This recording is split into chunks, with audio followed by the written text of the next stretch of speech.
Meu ex-marido tinha partido. Sua nova esposa não ligou para me convidar para o velório. Ela ligou para pedir minha filha de 6 anos emprestada. Zoe deveria ficar com o pai na vigília noturna, Melanie disse, como se estivesse pedindo um arranjo de flores e não uma criança. Se a própria filha não estiver lá, as pessoas vão falar. Eu estava a 3 estados de distância numa viagem a trabalho, já tentando adiantar meu voo para casa. A despedida seria apenas pela manhã. Claire, irmã do meu ex-marido, prometeu que ficaria ao lado de Zoe a noite toda. Claire conhecia minha filha desde que ela nasceu. Ela não bebia. Ela não fumava. Ela me enviou uma foto às 21h30. Zoe na capela, segurando o coelhinho de pelúcia que levava sempre que sentia medo. Então, quando o relógio da minha filha vibrou às 2h07, achei que ela estivesse ligando por saudades. Foi quando a ouvi sussurrar: "Mamãe, está frio." O som foi cortado por estática. Sentei na cama do hotel antes de abrir bem os olhos. "Zoe, querida, onde você está?" Houve um pequeno ruído, como a manga da roupa dela raspando em metal. "Tem gavetas", ela sussurrou, grandes gavetas prateadas. "Acho que tem pessoas repousando dentro delas." Por um segundo, minha mente se recusou a entender as palavras. Então ela disse: "A porta não quer abrir." Eu já estava fora da cama, uma mão buscando os sapatos, a outra apertando o celular com tanta força que meu dedo errou a tela 2 vezes. A casa de luto Southside tinha 2 prédios. A capela na frente, onde famílias se apoiavam sob luzes quentes, e o prédio B, onde os entes queridos ficavam abrigados antes do último adeus. Minha filha não estava na capela. Ela estava na sala gelada. "Me escute", eu disse, forçando a voz a não tremer. "Vá para a porta. Fique longe das gavetas. Continue mexendo os pés. Você pode contar para mim? Estou com medo." "Eu sei. Conte mesmo assim." "A mamãe está chegando." Ela começou baixinho. 1, 2, 3. Liguei para Claire primeiro. Tocou tanto que quase joguei o telefone. Quando ela enfim atendeu, a voz estava arrastada e estranha. "Grace?" ela murmurou. "Melanie disse que levou a Zoe de volta à capela. Eu acho. Não estou me sentindo bem." "Claire, a Zoe está trancada no prédio B." Lençóis farfalharam. Um copo caiu. Então a respiração de Claire afundou em um ronco pesado. Claire nunca bebia em despedidas. Claire nunca bebia. Fosse o que fosse, não tinha sido um acidente. Liguei para Melanie. Ela atendeu no segundo toque. Uma trilha de risadas de TV tocava ao fundo. "Grace", ela disse docemente. "Você realmente deveria estar dormindo. Abra a porta da sala gelada." A trilha de risadas continuou. "Melanie não." "Como é?" "Zoe me ligou. Ela está trancada no prédio B." Um silêncio durou apenas o bastante para mostrar que ela já sabia. Então Melanie suspirou. Essa criança sempre foi dramática. Minha mão apertou o celular. Ela tem 6 anos e idade para aprender respeito. O pai dela se foi. Ficar com ele uma noite não vai afetá-la. Faz 4 graus lá dentro. Quem descansa não faz mal, Grace. A calma na voz dela fez algo pior que gritar. Mostrou que ela não estava com raiva. Estava confortável. "Abra a porta", eu disse.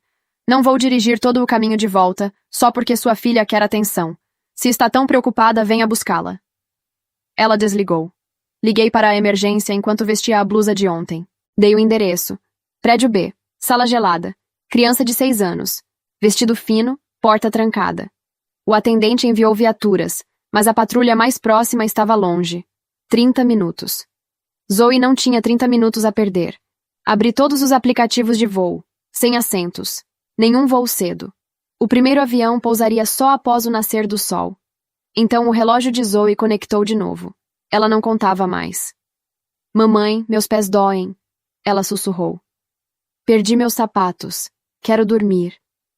Parei de me mover. Dormir era a palavra que eu mais temia. "Não durma", eu disse. "Fique de pé. Bata os pés. Faça barulho. Minhas pernas não querem ouvir." Liguei para Tara, minha amiga da faculdade, pois ela morava a 20 minutos da Southside. Ela atendeu meio dormindo. Falei uma frase e ela despertou. "Mande a localização", Tara disse. "Estou saindo agora." Enquanto ela dirigia, reservei o primeiro voo fretado que achei. $4.000 por um pequeno avião que sairia em menos de 1 hora. Paguei antes de pensar. Às 2h41, o relógio de Zoe mandou o primeiro alerta de saúde. Temperatura central, 35,3 graus Celsius. Olhei o número até a visão embaçar. Então a polícia ligou. Senhora Evans, disse o oficial, estamos na capela. Há uma garotinha com a senhora Melanie Evans. Usa casaco rosa e diz que faz companhia ao pai. O casaco rosa. Eu tinha comprado aquele casaco para Zoe na semana passada. Pergunte o nome dela, eu disse. O oficial hesitou. Senhora? Pergunte o nome da criança. Houve vozes abafadas. Então uma voz de menina soou clara. Lexi. Meu corpo paralisou. Lexi era filha da Melanie. Essa não é a Zoe, eu disse. Essa é a filha da Melanie. Ela veste o casaco da minha filha. A voz de Melanie subiu ao fundo, tremendo nos momentos certos. Oficial, Zoe é o nome do meio. Grace está instável desde o divórcio.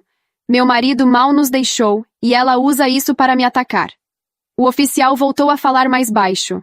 Senhora Evans, vamos resolver isso. Não resolvam na capela, eu disse. Andem até o prédio B. Coloquem o ouvido na porta da sala gelada. Melanie começou a chorar alto para todos ouvirem. A ligação caiu com o oficial prometendo um supervisor. 1 minuto depois, Melanie me mandou uma foto. Lexi num sofá de veludo na capela quente, com o casaco da Zoe, comendo doces. Bochechas rosadas. Pés sob a coberta. A legenda dizia, Lexi faz um ótimo trabalho na vigília. Quente, cheia e segura. Eu não gritei. O som que fiz foi fraco demais para isso. Tara ligou quando cheguei ao terminal. Estou aqui, disse ofegante. O portão da frente está trancado. A segurança não deixa entrar.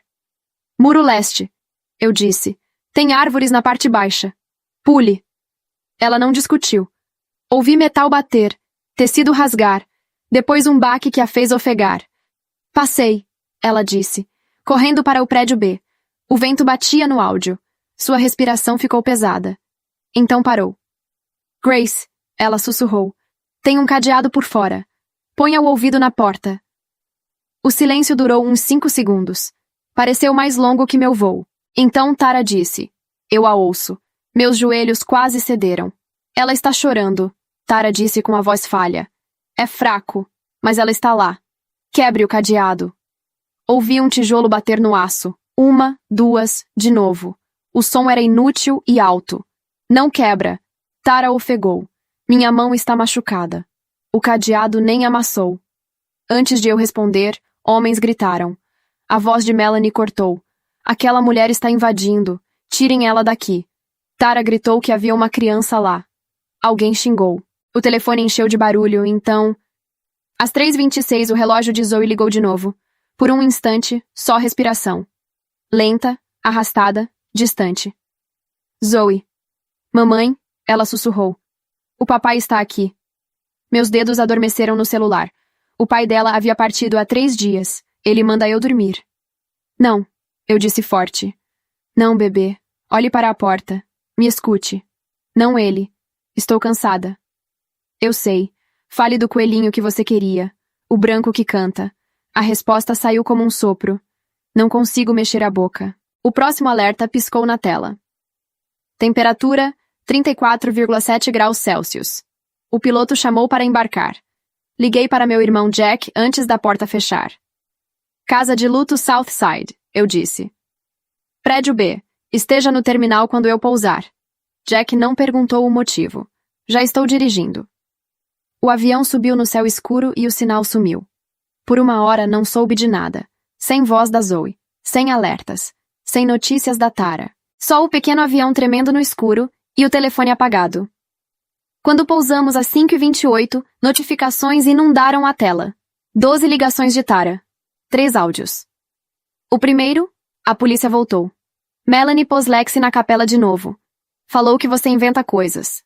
O segundo, implorei para olharem o prédio B. O cunhado dela me empurrou. O terceiro era quase só choro. Grace, ouvi a Zoe. Juro que ouvi. Desculpe. Não me deixaram voltar.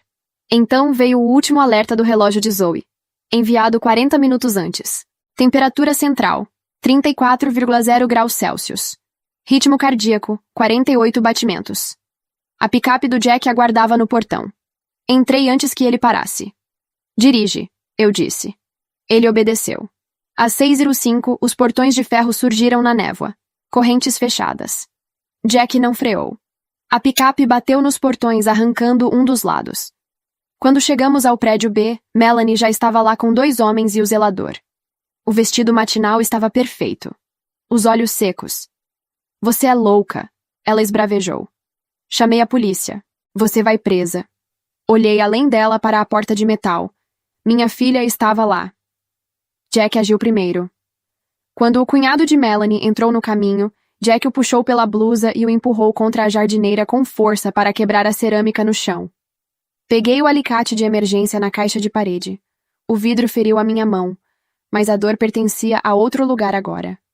A primeira corrente cedeu, depois o cadeado, depois o painel. Após Jack quebrar a tranca com o alicate até soltar faíscas, Melanie gritou atrás de nós sobre processos, prisão e danos. Não ouvi nada. A porta da sala gelada estava trancada por fora. Por fora. Tara tinha razão. Alguém não havia só esquecido a Zoe lá. Alguém a isolou. Jack encaixou o alicate sob a barra enquanto eu puxava até os cortes da minha mão abrirem mais. A barra saltou com um estrondo no corredor. Girei a maçaneta. 2 vezes. O selo quebrou com um chiado. O ar de 4 graus nos atingiu. Fileiras de gavetas de aço cobriam as paredes, algumas entreabertas. Luzes de emergência deixavam tudo verde. No início, não a vi. Então vi a borda do vestido amarelo atrás da última fileira. Zoe estava encolhida no chão, descalça, uma mão sob a bochecha como se tivesse apenas adormecido. A tela do relógio brilhava. 34,0 graus Celsius. 48 batimentos por minuto. Ela não se moveu. Me joguei no concreto antes de meus joelhos saberem que estavam caindo. Minhas mãos encontraram os ombros dela, gelados através do tecido fino como papel, e eu a virei de costas com cuidado suficiente para não machucar, mas rápido o suficiente para que eu pudesse ver o rosto dela. Ela estava respirando, superficialmente, a cada 4 ou 5 segundos, mas respirando. Zoe.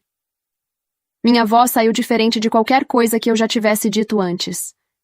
Abre os olhos. Tá na hora de acordar. As pálpebras dela tremeram. Só isso. Jack já tinha ligado para o serviço de emergência antes de entrar pela porta. Ele tirou o casaco e o enrolou ao redor dos pés dela enquanto eu a pegava no colo, pressionando o máximo de calor que havia no meu corpo contra o dela. Ela pesava menos do que eu me lembrava. Ou eu estava com tanto adrenalina que não sentia mais nada. Atrás de nós, Melanie gritou que estávamos destruindo uma propriedade particular, que ela tinha testemunhas, que o meu irmão ia preso. Sua voz ecoava no corredor de metal como algo projetado especialmente para incomodar. E eu entendi, naquele momento, por que ela tinha escolhido um lugar tão frio. Não era só para punir a Zoe. Era para que nenhum choro atravessasse aquelas paredes. Senhora Evans. Um policial apareceu na porta. Jovem, com uma lanterna e uma expressão que ainda não sabia o que estava vendo. Minha filha precisa de atenção médica imediata, eu disse, sem levantar os olhos da Zoe. Me ajude ou me deixe passar. Ele me deixou passar. Coloquei a Zoe na caminhonete de Jack com o motor ligado e o aquecedor no máximo. Seus dedos dos pés estavam brancos. Não roxos. Brancos, o que era pior. Branco significa que a circulação não estava chegando até lá. Eu tinha lido isso uma vez num artigo de revista que jamais pretendia memorizar, e agora agradeci a todo momento em que meu cérebro havia decidido guardar informação inútil. Esfregava as mãos dela entre as minhas, assoprando, chamando o nome dela em voz baixa para que ela soubesse que eu ainda estava ali. Mamãe? A voz era um sopro, os olhos ainda fechados. Aqui, eu disse. Sempre aqui. A ambulância levou 6 minutos. Pareceu 1 hora. Os paramédicos me pediram para recuar. E eu recuei exatamente o suficiente para deixá-los trabalhar. Mas não mais do que isso. Ouvi os números que eles se passavam em voz baixa. 34,2. Subindo. Frequência cardíaca respondendo ao aquecimento. Subindo. A palavra mais bonita que eu já ouvi em toda a minha vida. No momento em que a Zoe foi colocada na maca, Melanie apareceu ao lado da ambulância com o zelador e o mesmo policial jovem. Ela tinha refeito o batom. Isso me atingiu como algo absurdo e completamente revelador ao mesmo tempo. Ela precisava ficar com o pai, Melanie disse ao policial, com uma voz que havia abaixado para algo que soava quase razoável. Era a vigília dele. A Grace está usando a própria filha para criar uma cena numa noite que deveria ser sobre o luto da família. O policial olhou para mim, depois para a maca, depois para o relógio de Zoe, que um dos paramédicos ainda estava lendo. 34,2 52 batimentos por minuto. Como a criança chegou até o prédio B? Ele perguntou a Melanie. Ela deve ter entrado andando durante a vigília. Essas crianças ficam curiosas com tudo. A porta estava trancada por fora com uma barra, Jack disse. Do lado de fora. Como uma criança de 6 anos colocou uma barra do lado de fora de uma porta em que ela estava dentro? Melanie não piscou. O zelador fecha tudo às 10 da noite. Deve ter sido um descuido. Um descuido, eu repeti. Ela me olhou. Seus olhos eram completamente planos atrás de toda aquela compostura. Eu já tinha visto aquele olhar antes, no cartório, quando assinou os papéis do divórcio com um sorriso que não chegava aos olhos. Ela não era louca. Era calculista. E estava calculando agora, olhando para mim, decidindo o quanto eu tinha de provas. A conclusão a que chegou, eu via pelo jeito que seus ombros relaxaram levemente. Era não o suficiente. A câmera, Jack disse baixinho no meu ouvido. Olhei para o corredor. Uma câmera de segurança estava instalada no ângulo do teto, apontada diretamente para a entrada do prédio B. Eu não a havia notado porque não estava procurando por câmeras. Estava procurando pela minha filha. Mas Jack estava. Jack, que passara 8 anos como investigador de seguros e sabia exatamente o que uma câmera de segurança pode guardar e por quanto tempo. Calculei rapidamente. O zelador da funerária. A câmera. A Tara, que havia escalado o muro e estava do lado de fora chamando por Zoe às 3 da manhã, enquanto os seguranças de Melanie a afastavam. 3 tipos diferentes de testemunha. 3 tipos diferentes de registro. Não era suficiente para aquela noite. Mas seria suficiente para depois. Melanie disse algo mais ao policial. Eu não ouvi. Estava olhando para Zoe, que estava consciente o suficiente agora para apertar minha mão com 2 dedos. A coisa mais fraca e mais perfeita que eu já senti. E estava pensando. Ela achou que eu não chegaria a tempo. Apostou nisso. Apostou na distância, nos portões trancados, na Claire sedada, na Tara sem conseguir entrar, no meu avião que demoraria demais. Ela calculou tudo, exceto uma coisa. Ela achou que eu ia gritar. Pessoas que gritam não pensam. Pessoas que não pensam cometem erros. E erros, os dela, os meus, os de todo mundo naquela noite, estavam todos gravados naquela câmera no ângulo do corredor. Subi na ambulância com a Zoe. Quando as portas se fecharam, Melanie ainda estava lá fora, sua voz subindo e descendo no tom exato de uma mulher sendo injustiçada, enquanto 2 policiais tomavam notas com expressões que eu não conseguia ler. Olhei pela janela de vidro traseiro enquanto a ambulância saía. Ela estava me olhando de volta, e pela primeira vez naquela noite, eu sorri. No hospital, eles me pediram para preencher formulários. Nunca me esquecerei disso. Minha filha estava numa maca com aquecedores térmicos colados ao corpo, uma enfermeira monitorando a frequência cardíaca dela de 2 em 2 minutos. E uma recepcionista me entregou uma prancheta com 5 páginas de campos em branco. Nome do responsável. Plano de saúde. Alergias conhecidas. Assinatura aqui, aqui e aqui. Preenchi tudo. Com letra legível. Sem tremer. Porque foi naquele corredor branco, sentada naquela cadeira de plástico duro, enquanto escrevia o nome completo da Zoe, Zoe Marina Evans, que entendi o que precisava fazer. Não o que eu queria fazer. Não o que Melanie provavelmente esperava que eu fizesse, que era aparecer no enterro de manhã arrasada, com os olhos inchados e a voz quebrada, fácil de desacreditar. O que eu precisava fazer, que era uma coisa completamente diferente e muito mais fria. Precisava construir um caso, tijolo por tijolo, antes que ela tivesse tempo de desfazer o que havia feito. Jack chegou ao hospital 40 minutos depois. Ele não entrou pela porta correndo. Entrou andando, com 2 cafés, um para mim e um que era obviamente para ele, e sentou na cadeira do lado sem dizer nada por um momento. Às vezes, as pessoas que você mais precisa são as que sabem quando o silêncio é a coisa certa. Câmera, eu disse finalmente. Já estou cuidando disso, ele disse. Tenho um contato na distribuidora que forneceu o sistema de segurança da Southside. As gravações ficam salvas em servidor externo por 72 horas antes de serem sobrescritas. Temos tempo, mas não muito. Quanto? Se der tudo certo, tenho as imagens do corredor do prédio B até amanhã à tarde. Fechei os olhos por um segundo.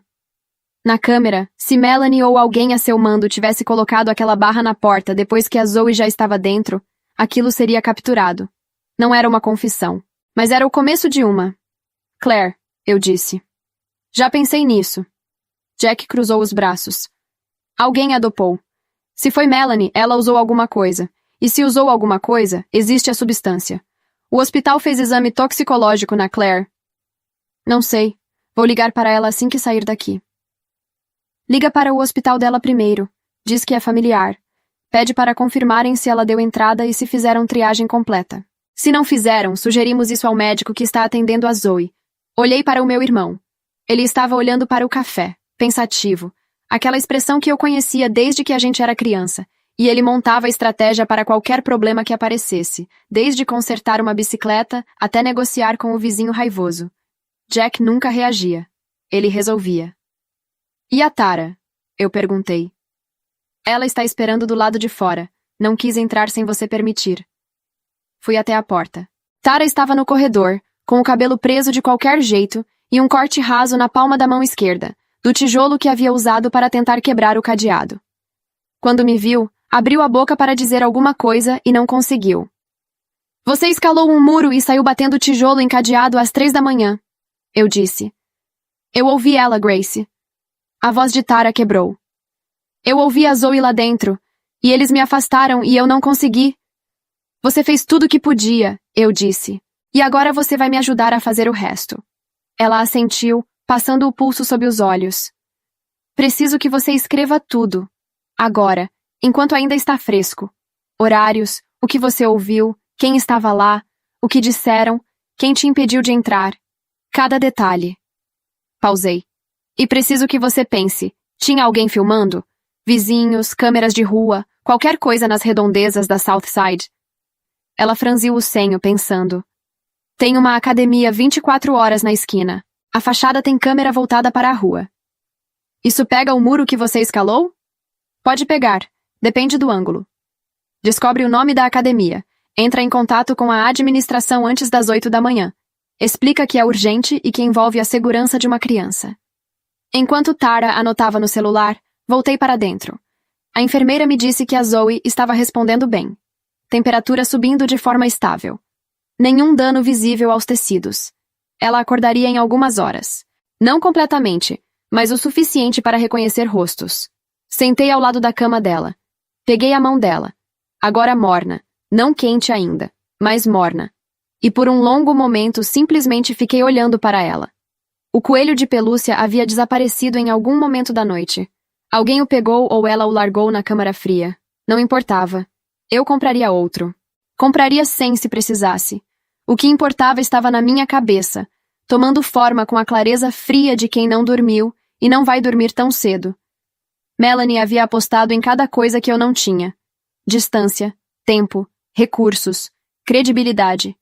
Ela havia construído a cena com cuidado, a Lexi no casaco da Zoe, o choro bem calculado para os policiais, a narrativa da ex-esposa instável que não conseguia aceitar o luto da família. Era um plano bom, quase perfeito. Mas planos perfeitos têm uma falha em comum.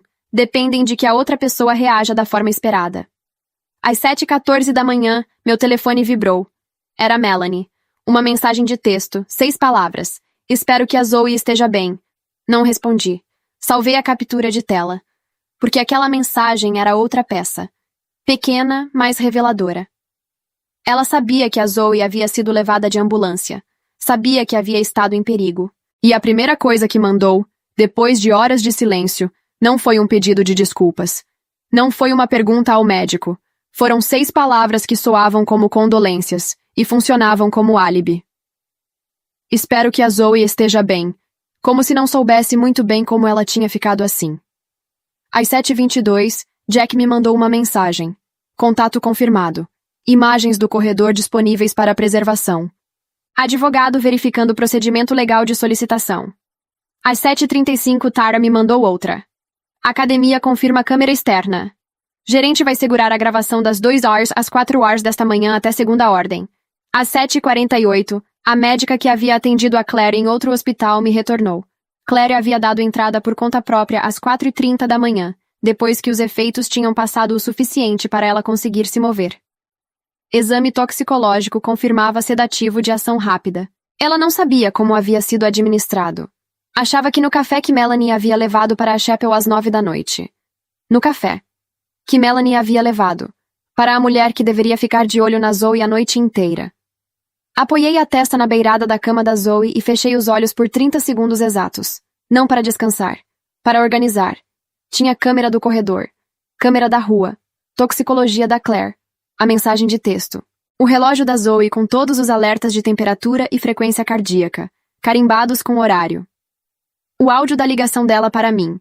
Gravado automaticamente pelo aplicativo do smartwatch. A minha própria ligação para o serviço de emergência, com horário registrado e endereço correto desde o primeiro momento. A ligação para Melanie, em que ela havia dito, com todas as letras, que sabia que a Zoe estava lá dentro e não ia buscá-la. Eu havia ligado de madrugada, em pânico, de um quarto de hotel a 3 estados de distância, e havia gravado tudo sem querer. Melanie havia atendido na sala de estar, com o programa de televisão ao fundo, completamente consciente, e havia dito: faz 4 graus lá dentro. Pessoas mortas não mordem, Grace. 4 graus. Ela sabia a temperatura da câmara fria de cor. Abri os olhos. Aquilo me levou de volta ao início. Ao começo de tudo, a ligação que havia recebido enquanto ainda estava no hotel. Não aquela das 2h07 da Zoe, mas a anterior. A de Melanie. 2 dias antes do funeral, num fim de tarde comum, quando eu estava numa sala de reunião aguardando o início de uma apresentação, e o telefone vibrou com um número que eu já havia deletado da agenda, mas que o meu cérebro reconheceu de imediato. Eu deixei tocar. Na segunda vez, atendi. Grace, ela disse. Zoe deveria sentar com o pai para a vigília noturna. E eu ouvi aquelas palavras e pensei, ela está pedindo minha filha emprestada para um funeral. Pensei que era estranheza do luto. Pensei que era desconforto social. Pensei em Claire. Pensei na foto de Zoe com o coelho de pelúcia. Não pensei na câmara fria. Não pensei nisto. Que Melanie já sabia naquele momento exatamente o que ia fazer com a minha filha.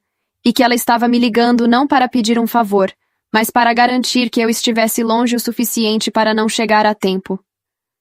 Ela havia me ligado porque precisava que eu dissesse sim. E eu havia dito sim.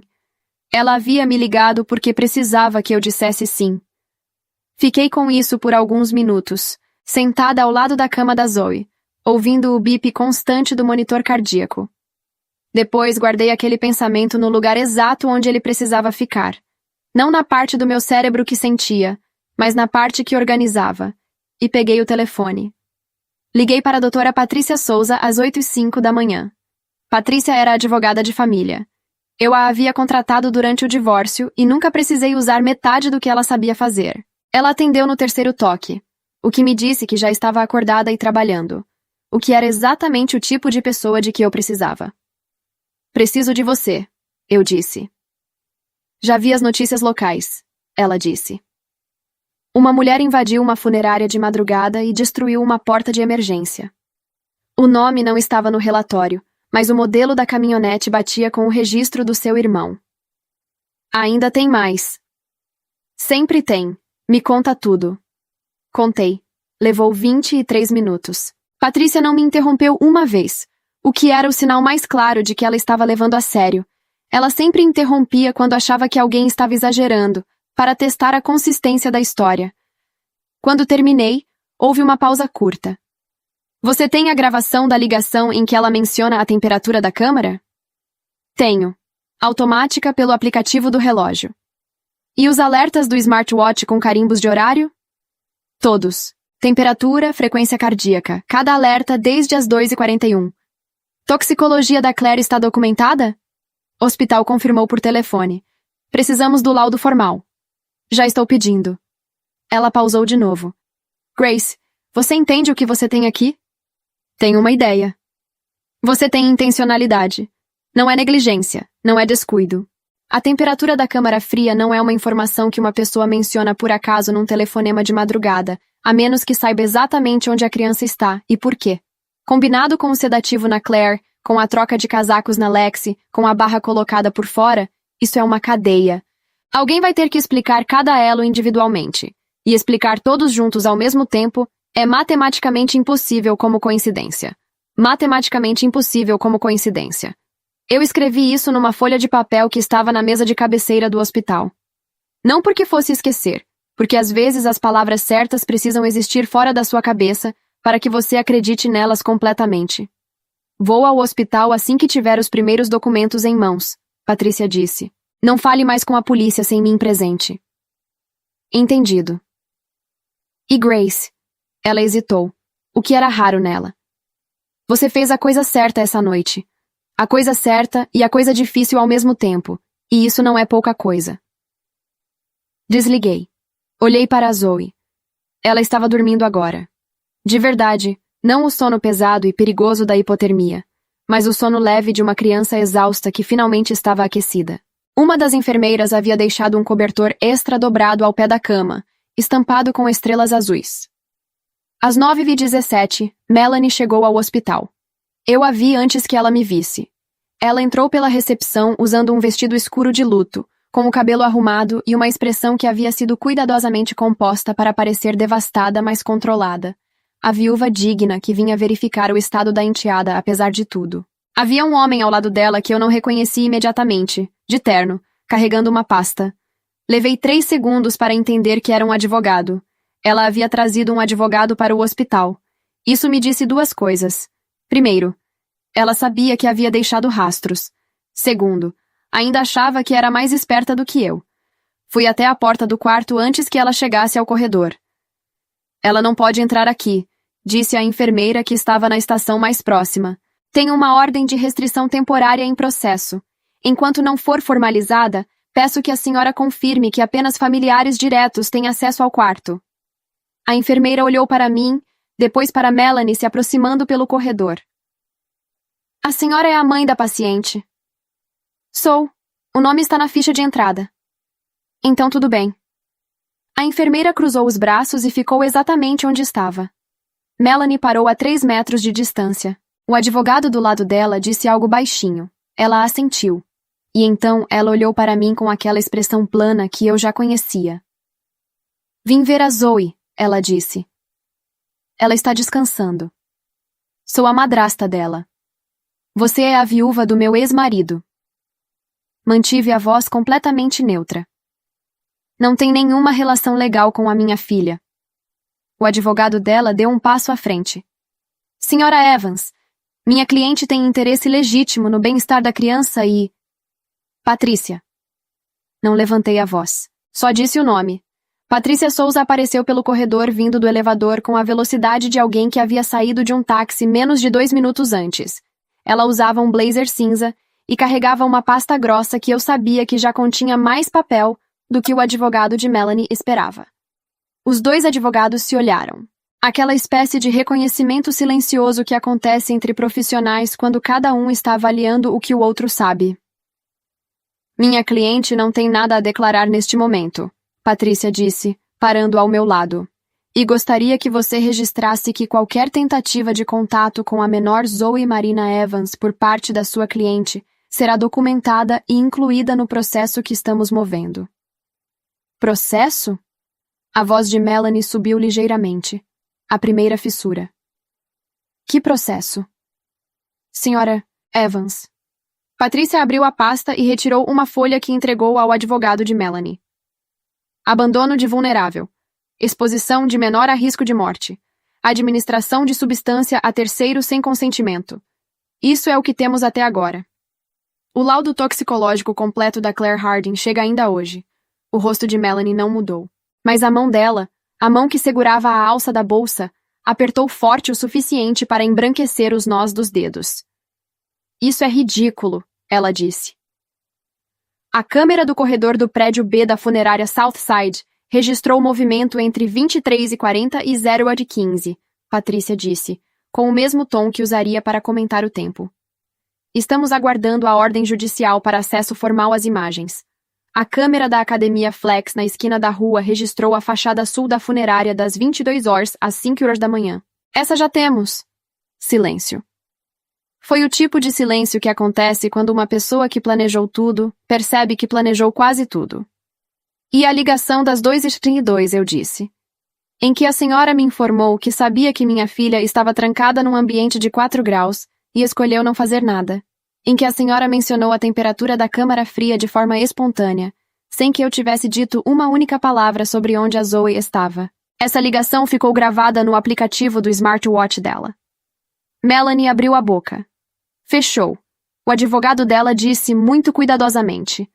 Minha cliente gostaria de consultar com o conselho antes de... Claro, Patrícia disse. Consulte à vontade. Nós estaremos aqui. Melanie se virou e foi embora pelo corredor com o advogado 2 passos atrás. Seus saltos ecoavam no linóleo branco com aquele ritmo apressado que as pessoas têm quando estão tentando parecer que não estão fugindo. Olhei para Patrícia. Foi suficiente? Por enquanto é mais do que suficiente. Ela fechou a pasta. Você a viu tremer? Não. A mão dela tremeu. Patrícia quase sorriu. Pode ser pequeno, mas no tribunal faz diferença quando se sabe o que observar. Voltei para o quarto. Zoe ainda dormia. A enfermeira havia ajeitado o cobertor de estrelas azuis até o queixo dela. Me sentei. Peguei a mão da minha filha. E pela primeira vez em horas, talvez dias, me permiti pensar no dia seguinte. Não na noite que havia passado, não nos próximos passos do processo, não nas ligações que ainda precisava fazer. Só no dia seguinte. Zoe acordando. Eu estando lá. O telefone vibrou. Era Jack. As imagens do corredor chegaram. Você precisa ver isso. Mandei a localização do hospital. Enquanto esperava, olhei pela janela do quarto. Lá fora o sol havia subido por completo sobre a cidade. Aquela luz de manhã cedo que faz tudo parecer mais simples do que é. Pensei em Melanie chegando de táxi naquele hospital, com o advogado e o vestido de luto e o plano cuidadoso de parecer razoável. Pensei no momento em que ela havia mencionado 4 graus ao telefone e não havia percebido o que estava entregando. Planejadores ruins reagem. Planejadores bons preparam. Ela havia preparado para a Grace que gritaria. Para a Grace que chegaria arrasada, incoerente, fácil de desmontar. Havia se preparado para uma mãe em pânico. Não havia se preparado para uma mãe que chegou cedo, abriu a porta e depois sentou quieta numa cadeira de hospital preenchendo formulários com letra legível. Jack chegou às 10h43 com um notebook e um pendrive. Você vai querer estar sentada, ele disse. Eu já estava. A gravação durou 4 minutos e 11 segundos. Jack abriu o arquivo no notebook com a tela virada para mim e assistimos juntos, em silêncio, ao corredor do prédio B da funerária Southside, em ângulo de câmera alta. A imagem era granulada, em tons de cinza verde, com o carimbo de horário piscando no canto superior direito. 23h52. Melanie entrou pelo corredor usando o mesmo vestido de luto que eu havia visto naquela manhã. Ela não estava apressada. Não estava com cara de quem fazia algo errado. Estava com cara de quem executava um item da lista de tarefas. Carregava uma lanterna pequena numa mão. Na outra, uma barra de ferro que reconheci imediatamente. A mesma que Jack e eu havíamos arrancado da porta horas depois. Ela parou em frente à porta da câmara fria. Ficou parada por alguns segundos, como se ouvindo alguma coisa do lado de dentro. Depois encaixou a barra no suporte externo com a naturalidade de quem fecha uma janela. Girou. Foi embora pelo corredor. Apagou a lanterna antes de virar a esquina. 4 minutos e 11 segundos. Fechei o notebook devagar. Jack, eu disse. Sei. Manda para a Patrícia agora. Ele já estava digitando. O inquérito policial foi aberto naquela tarde. Patrícia entregou o pendrive ao delegado responsável às 14h20, junto com o laudo toxicológico da Claire, os registros do smartwatch da Zoe e a transcrição da ligação das 2h32, em que Melanie mencionava os 4 graus. A câmera da Academia Flex confirmava Melanie saindo da funerária às 23h58, e retornando a chapéu principal a 003, 6 minutos depois de colocar a barra. 6 minutos. Esse era o tempo que havia levado para ela decidir que a minha filha de 6 anos podia ficar do lado de dentro de uma câmara fria a noite inteira. Melanie foi detida para interrogatório às 17h40 daquela mesma tarde. Seu advogado chegou 40 minutos depois. Ela saiu sob fiança às 22 horas, com 3 restrições impostas pelo juiz de plantão. Proibição de contato comigo, com a Zoe e com a Claire. Proibição de deixar o estado. E entrega do passaporte. Eu soube de tudo isso por mensagem de Patrícia, num corredor de hospital, enquanto a Zoe dormia com o cobertor de estrelas azuis puxado até o queixo. Não senti euforia. Não senti alívio imediato. Senti algo mais parecido com o fim de uma tensão muito longa.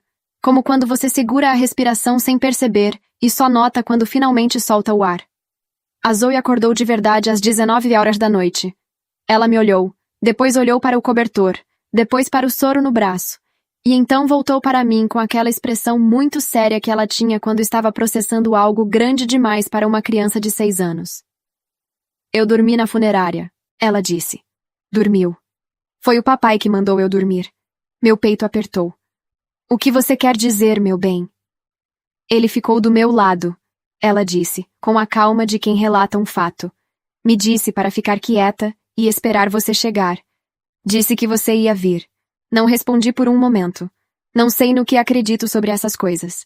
Não sei o que uma criança de 6 anos experimenta quando a temperatura do corpo cai a 34 graus. E a mente começa a fazer coisas que a medicina chama de sintomas e outras pessoas chamam de outra coisa. O que eu sei é que ela esperou. Ficou quieta. E eu cheguei. Trouxe um presente, eu disse abrindo a sacola que Jack havia buscado numa loja a caminho. Dentro estava um coelho de pelúcia branco que tocava uma melodia quando você apertava a barriga. Zoe o pegou, apertou, ouviu a música e encostou a cabeça no travesseiro com o coelho no peito. É igualzinho ao que eu perdi, ela disse. Não é o mesmo, mas é seu. Ela fechou os olhos. Em 3 minutos estava dormindo de novo, desta vez com cor nas bochechas e frequência cardíaca de 88 batimentos por minuto, o número mais bonito que um monitor já exibiu para mim. Meses depois, quando me pediram para descrever aquela noite, a pergunta que todo mundo fazia era a mesma. Como você conseguiu manter a calma? A resposta honesta é que não mantive. Não por dentro. Por dentro eu estava destruída em cada segundo daquelas 4 horas. Do hotel, ao avião, ao portão arrombado, ao corredor verde. Mas aprendi, não sei quando, não sei de quem, que calma não é a ausência de medo. É a decisão de não deixar que o medo seja a coisa mais alta na sala. Melanie havia apostado no meu pânico. Havia construído cada detalhe daquela noite em torno da suposição de que eu agiria pelo desespero e não pelo raciocínio. Que eu chegaria gritando, sem provas, fácil de desacreditar. Que a distância e o tempo me venceriam antes de eu poder fazer qualquer coisa. Ela errou porque me subestimou. E me subestimou porque nunca havia precisado me levar a sério. Pessoas assim, as que planejam o mal com a tranquilidade de quem faz uma lista de compras, costumam cometer esse erro. Acham que o mundo vai reagir da forma que calcularam. Não contam com a mãe que preenche formulários com letra legível às 3 da manhã. Não contam com o irmão que olha para câmeras de segurança enquanto todos olham para a porta. Não contam com a amiga que escala muros e sangra as mãos e mesmo assim fica. O processo ainda corre. Podem ser anos. Vai custar dinheiro que eu não tenho e energia que vou ter que encontrar de algum lugar. Nada disso é simples ou rápido, ou como nos filmes. Mas minha filha está aqui. Está aquecida. Tem um coelho branco que canta. E eu aprendi, naquela madrugada de 4 graus, que a coisa mais perigosa que uma mãe pode fazer não é gritar. É ficar quieta, pensar rápido e não parar. Nunca pare.